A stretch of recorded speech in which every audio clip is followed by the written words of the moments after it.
I'm going 0 to hero in the first season of brand new War Within expansion.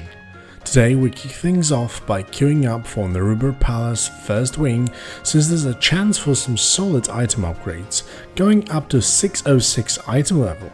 While waiting, I picked up some Dawnbreaker weekly quests to boost my reputation.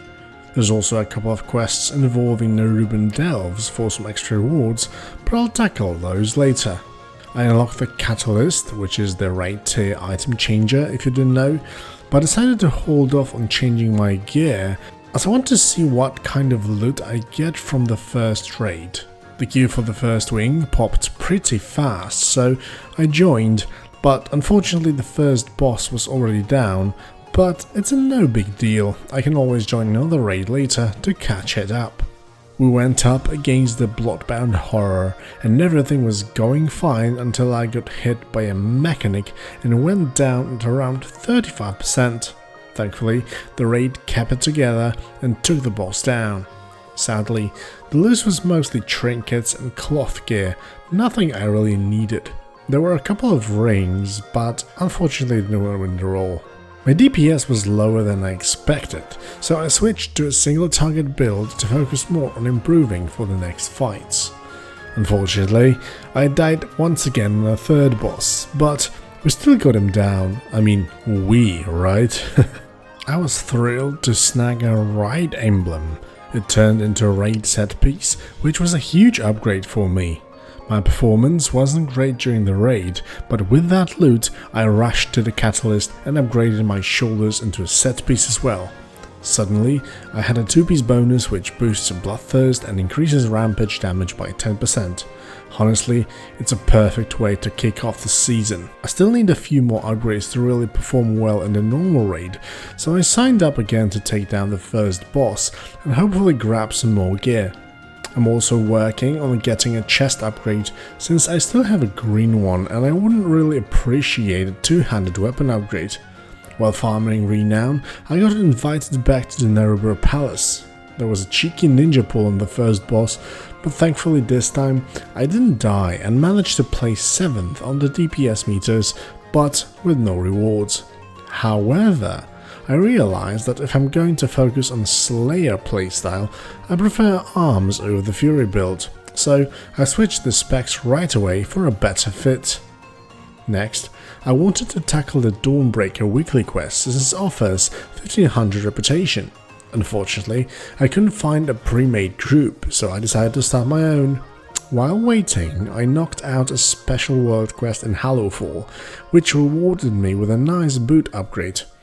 Eventually, a tank and a healer joined and we kicked things off. On the first boss, I made a dumb mistake, ran away from the mechanic just to charge back in straight into a beam. Classic Bakayaro move. On our second try, I was top DPS, but we still wiped. Finally, on the third attempt, we killed the boss and it was pretty hilarious, as at 1% the boss started casting a big bang attack but died right after the cast has finished, and I did manage to stay top DPS, which is quite good. The second boss was smooth sailing as he reused some of the combined mechanics from the earlier rares that we had to kill. Then came the third boss where things got really tough. Half the group got wrecked and we had to leave the instance to repair and regroup. I also realized I needed to leap for the barrels and then charge back to the boss for some extra damage. We finally downed the third boss, but the second phase was quite tricky with the webs that force us to spread out. Unfortunately, no loot dropped, but we learned a lot about the instance. Afterwards, we returned to Dawnbreaker to turn in the quest and snagged a 1500 reputation that pushed me closer to renown level 6. Now, it was time to hunt some rares up to wrap up the renown grind.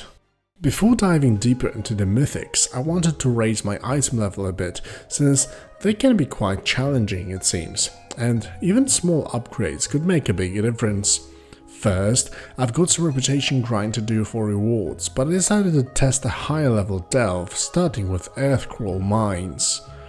I swapped my Bronze Bead ability to the Idol of the Earth Mother, which has a chance to shield me for 50% of my missing health whenever Brand triggers, which should come in handy. Even though it was only level 4, the mobs were much tougher than expected. Big pools weren't the best idea at this point, as I got overwhelmed and died. Eventually, step by step, I managed to get to the end and earn some crystals, valor stones, and a key that seems essential for progressing in the delves. I also got a leg upgrade, not a huge one, but every little bit helps. Unlocking at tier 5 is tempting, but I'm holding off to focus on renown and upgrading my chest, which feels more urgent. A world quest rewarded me with an awesome trinket, boosting my item level by 20. Then I swapped out an old leech trinket for this one, which has a great critical strike chance and a solid proc. Definitely a big win. For anyone looking to farm renown, world quests that offer a one-time reward with reputation bonus give you extra 75 reputation, but the real key is hunting the rares. Every rare kill grants 150 reputation when looted, making it the fastest and most efficient method. Certain world quests give even more reputation, but they're harder to come by. Do remember that the reputation from the rares comes only from the first kill. Then I finally hit Renown 7 with the Hollow-Fall after killing the Pride of Baldar rare monster, and I was able to snag a chest upgrade plus 23 item level and a solid 12% boost for arms, so that's a big win. Next up was tackling the Naruba Delve to finish a weekly quest which offers Pinnacle Cache and has a chance for some nice upgrades. I decided to push for tier 5 since it brings some amazing gear. Right at the start, I solved a puzzle and scored an epic power upgrade that really helped me breeze through. The delve wasn't too bad overall, and while the Bountiful Coffer had some nice gloves, I already had tier pieces, so I wasn't much of an upgrade. I mostly ended up with a currency, which is still quite useful, but no major item drops this time around. On the crafting side, I've been slowly leveling up blacksmithing, now at level 25, so it's steady progress there. Next on the agenda, finding some groups to get more mythics done. While I was looking, I stumbled across a world boss and quickly joined the group. The fight was pretty easy, but beside that quest reward I didn't get much out of it, since my gloves were already better. The funny part, after leaving the group I got phased back to the map I came from, only to respawn right on top of the boss and get a 2-shot. It surely was a wild comeback, I'll tell you.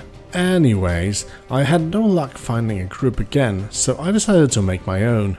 I chose to target the Prior because there's a great weapon and braces upgrade I'm aiming for. In the meantime, I managed to finish the World Quest weekly, which netted me 2.5k reputation.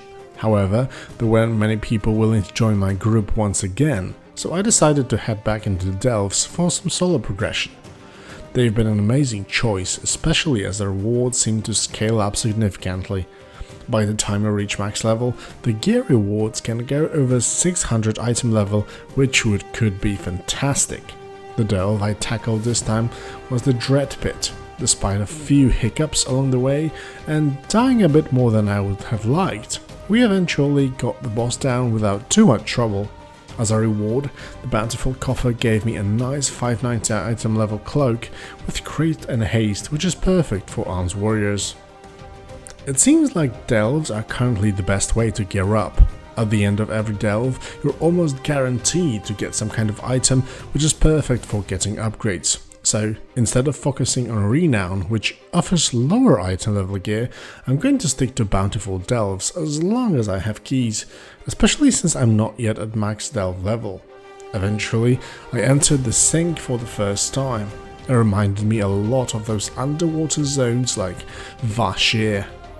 It was a really tough one, as additionally to mechanics and pretty pumped monsters, you had limited space to maneuver and avoid those deadly blows, so funnily enough I did die many times just trying to avoid dying in the first place. It was a pretty wild ride. The final boss had some pretty interesting mechanics as well, and thankfully after all the struggle I unlocked a Great Vault slot at item level 606. The main treasure, of course, came from the bountiful coffer, as I got nearly 600 item level trinket, which was a plus 26 upgrade and an epic relic for Bran, which lets him toss extra potions.